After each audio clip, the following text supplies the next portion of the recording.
আজকের ভিডিওটা যখন আমি চিন্তা করতেছিলাম শ্যুট করব, তখন একটা জিনিস না আমার মাথায় বারবার ঘুরতেছিল। এই ভিডিওটা যদি আমার ফ্যামিলি দেখে, they will be really happy and they will be sad at the same time.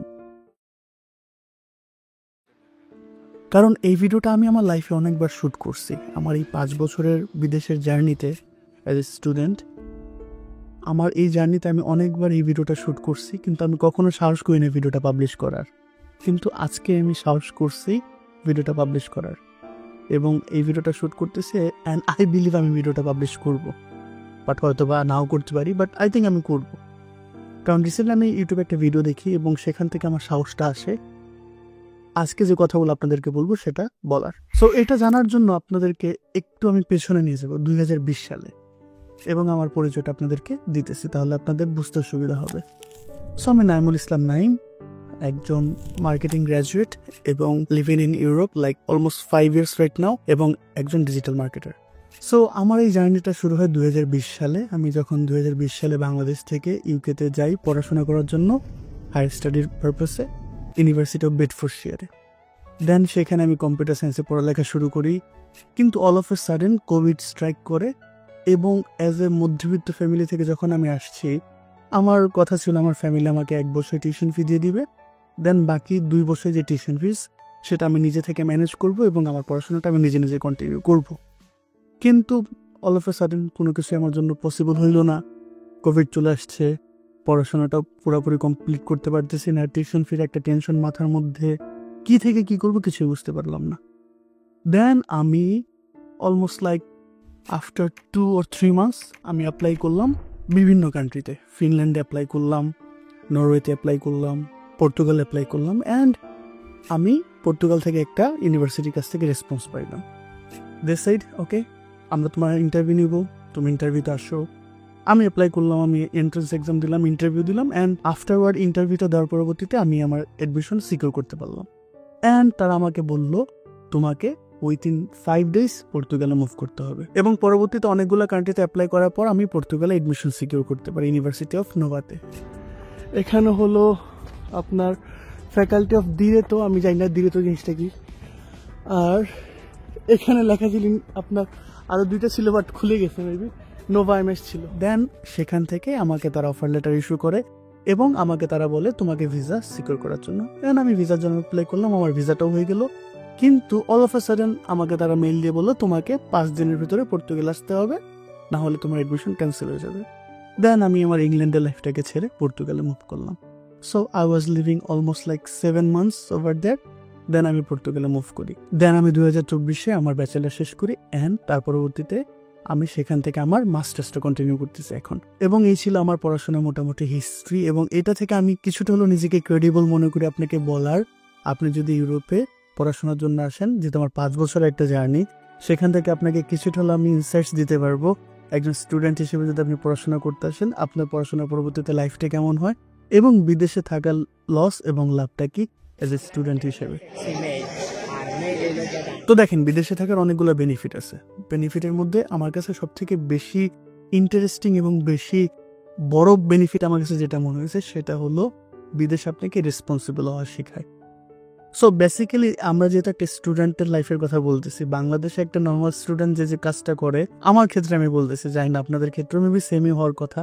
So আমি কম্পেয়ার করতেছি একটা মধ্যবিত্ত ফ্যামিলির কথা, মধ্যবিত্ত বা নিম্ন মধ্যবিত্ত ফ্যামিলি, আমি যেখান থেকে বিলং করি আমি সেটা আপনাদেরকে বলতেছি।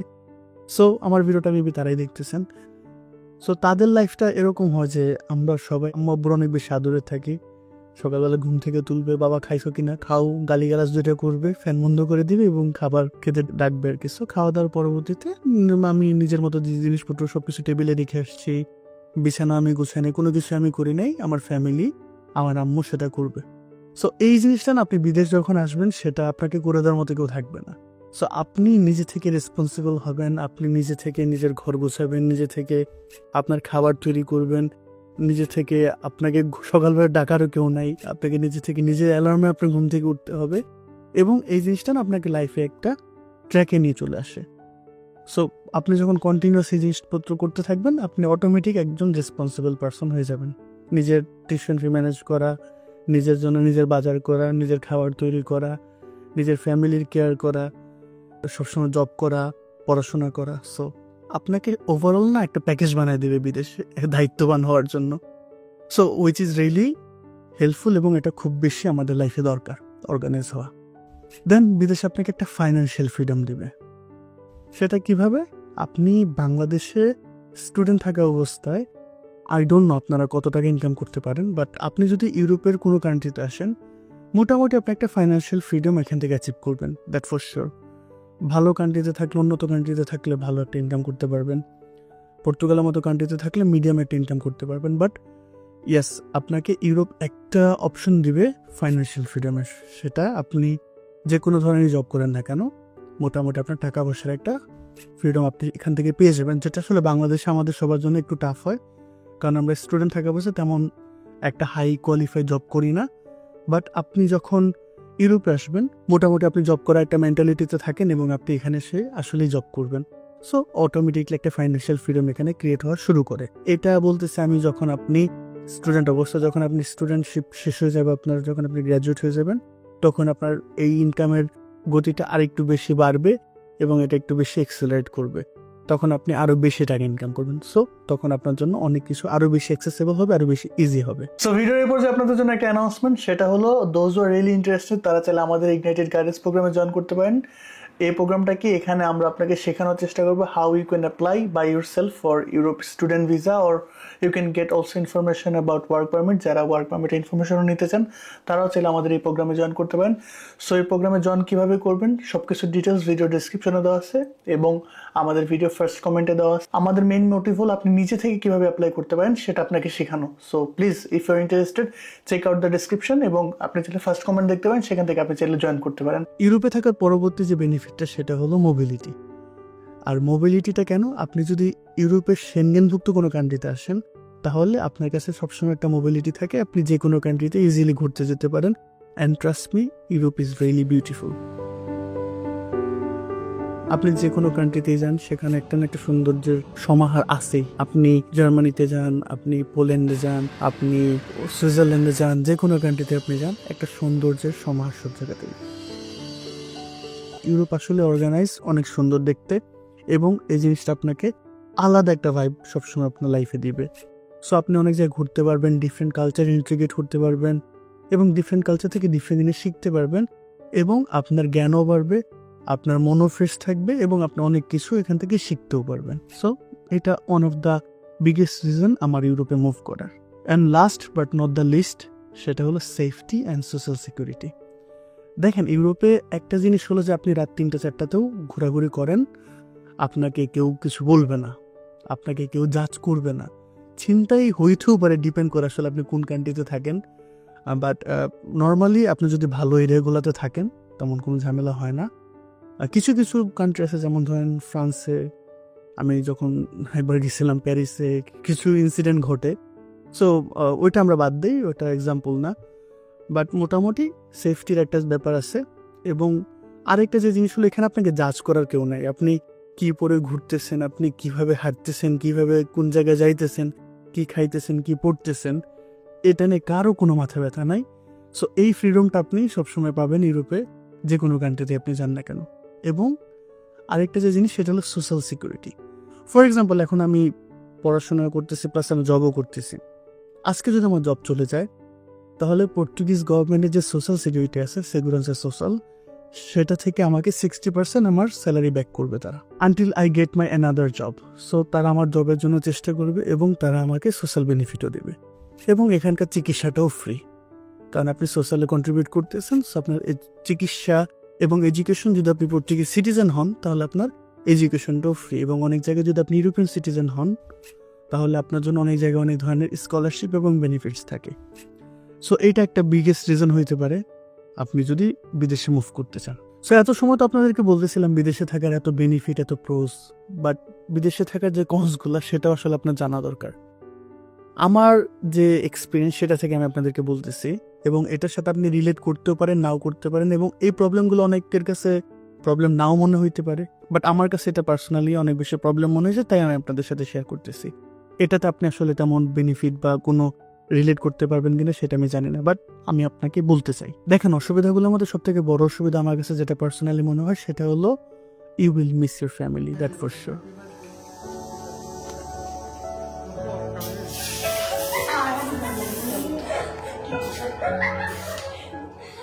আপনি যখন প্রথমে আসবেন, আসার পরবর্তীতে কয়েকদিন আপনার কাছে একটু ভালো লাগবে, পরবর্তীতে আপনি আপনার ফ্যামিলিকে খুব বেশি মিস করবেন।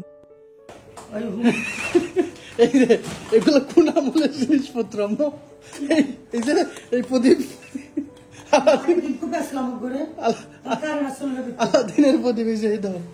দেখেন, বিদেশ লাইফে সব থেকে বড় জিনিস, অনেকে আসে নিজের ফ্যামিলির জন্য, তাদের ব্যাকআপ দেওয়ার জন্য, অনেকে আসে নিজের জন্য। এখন আপনি যদি ফ্যামিলি পার্সন হন, তাহলে আপনার কাছে বিদেশ লাইফটা সবসময় একটা বিরক্তকর লাইফ লাগবেই। বাট আপনি যদি নিজের জন্য সেলফ ওরিয়েন্টেড হন, তাহলে বিদেশ আপনার জন্য বেস্ট, ইউরোপ লাইফ আপনার জন্য সব থেকে বেস্ট হবে। কিন্তু আমি নিজেকে মনে করতাম আমি সেলফ ওরিয়েন্টেড একটা পার্সন, কিন্তু আমি খুব বেশি ফ্যামিলি ওরিয়েন্টেড একটা মানুষ। আমি যতটুকু বুঝলাম এতদিনে, বুঝতে একটু সময় লেগে গেছে।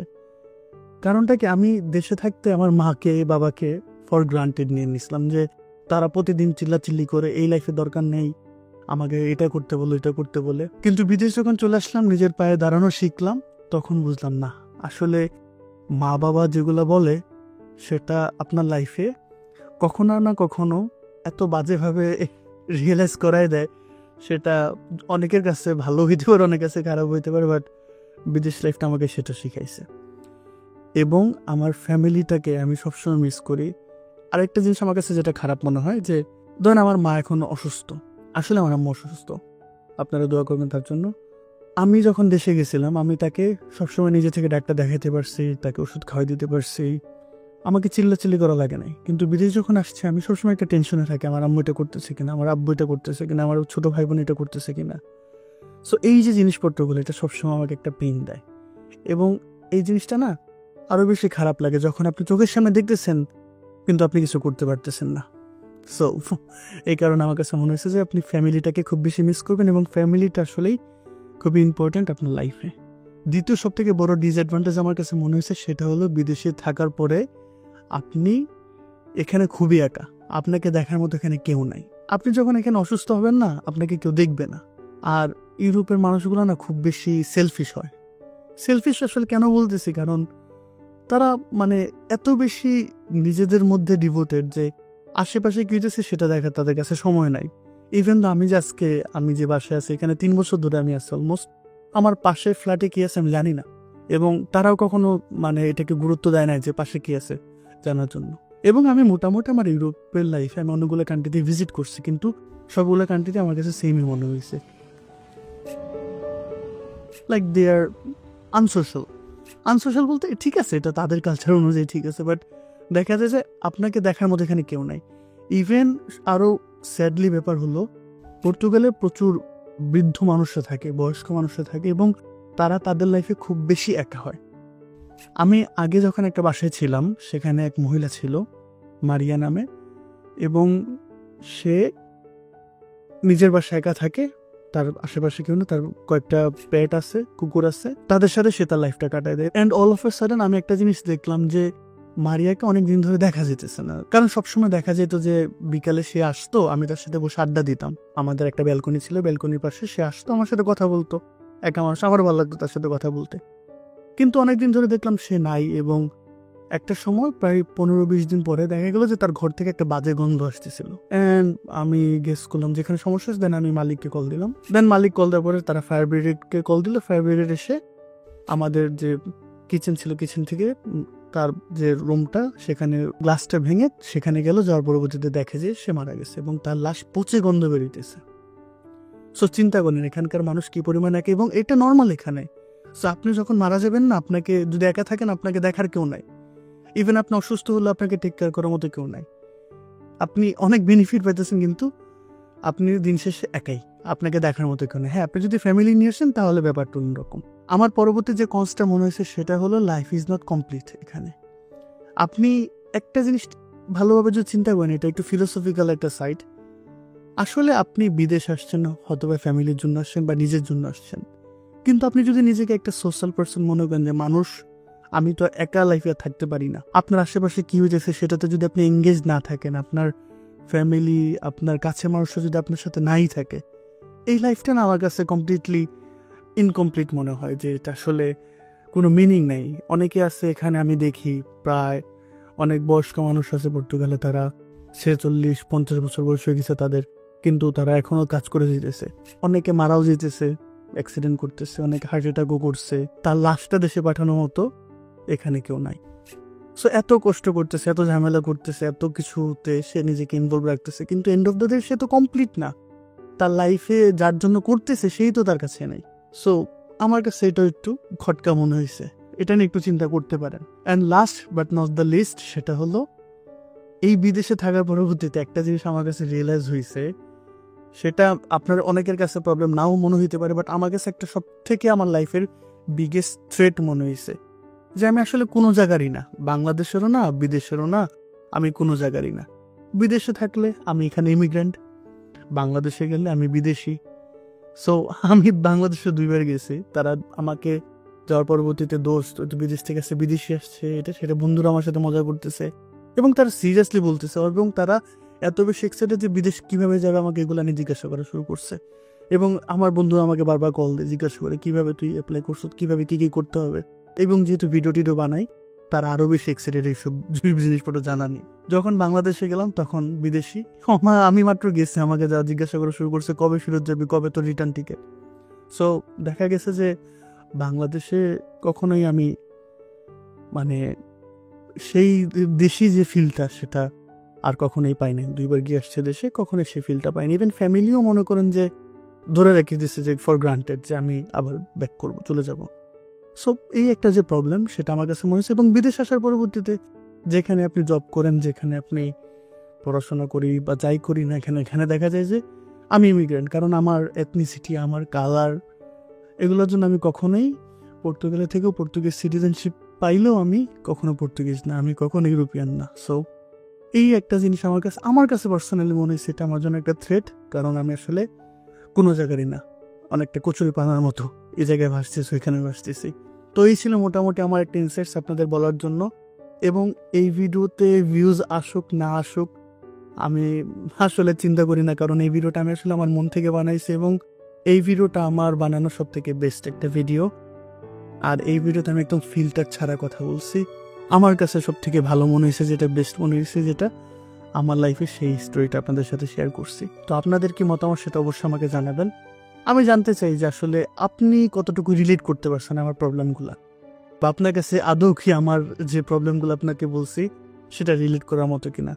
এখন যদি আমাকে জিজ্ঞাসা করেন ভাই কোনটা বেটার হবে, এটা কমপ্লিটলি আপনার উপরে। আমি অনলাইনের একটা মানুষ, আমাকে দেখে আপনার লাইফে ডিসিশন নিয়ে নেবেন সেটা কখনোই না। আপনার লাইফে আপনি কোন জিনিসপত্রকে বেশি প্রায়োরিটি দেন, আপনার লাইফে আপনি কোন জিনিসকে বেশি নিজের জন্য গুরুত্বপূর্ণ মনে করেন, সেটা চিন্তা করে আপনি ডিসিশন নেবেন। সেটা হতে পারে বিদেশ লাইফ, সেটা হতে পারে দেশের লাইফ। বাট যেখানে থাকেন না কেন, ভালো থাকেন, সুস্থ থাকেন, এটাই সবসময় আপনাদের জন্য আমার কামনা। এই ছিল মোটামুটি আজকের ভিডিও। বাই। তো thanks for watching the whole video. এবং যারা এখনো আমাদের ইগনাইটেড গাইডেন্স প্রোগ্রামে জয়েন করেন, তারা এখনই আমাদের ভিডিও ডিসক্রিপশন বক্স চেক করেন এবং আমাদের ফার্স্ট কমেন্ট চেক করেন, সেখানে ডিসক্রিপশনে লিঙ্ক পেয়ে যাবেন, এবং সেখান থেকে ভিজিট করে চাইলে এখনই জয়েন করতে পারেন। See you in there. By.